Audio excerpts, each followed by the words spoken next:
Gorilla Rap Story. Como el caca sumarle el lo di a la gloria Paco y la gladiadores de la vida y sabe que mejor persona se hace darse fuerte ante miles de débiles maldad.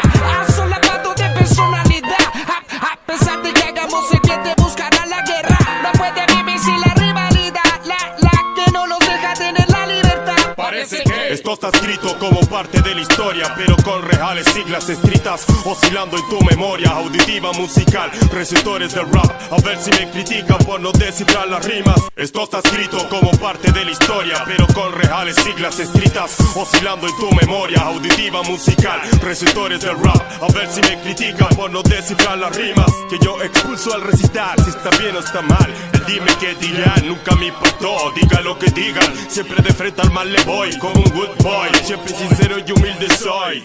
Sientan la energy. Entrenamos letras, miles melodías, jugamos con el ki. Somos humanos ilimitados en potencia, elevados al cuadrado. La ciencia brutal o copiado, no igualado, miente. La forma de fluir depende individualmente. Por lo que se siente, por lo bota la verdad. Mientras viven y sonríen, pues una venda. Aunque lo uses se siente como robada la prenda. No se me sorprenda, si fucking MC te puso en venta, mostrando triángulos con sus tentáculos. Luego se ponen vendas, saber cuándo vendrán. No entran en mi senda, no me importa si se presentan. Jamás podrán tener la meta de este gran néctar. La poción de los goris, extracto de rap story, dejando todo en el ring para llegar a la glory. Sin la ambición de conseguir el sucio fucking money, sin la amargura más bien dulce como la honey. Como un blond del día de hoy por la morning. Y le doy gracias a los dioses porque aún sigo de pie en esta tierra. Hay mucho que luchar y mucho que aprender. 1, 2, 3, 4. Te pongo un segundo mis zapatos. Que no lucha por la vida, acostumbra a andar pato. Y lo relato como don, no sé si fue el destino, pero no eligió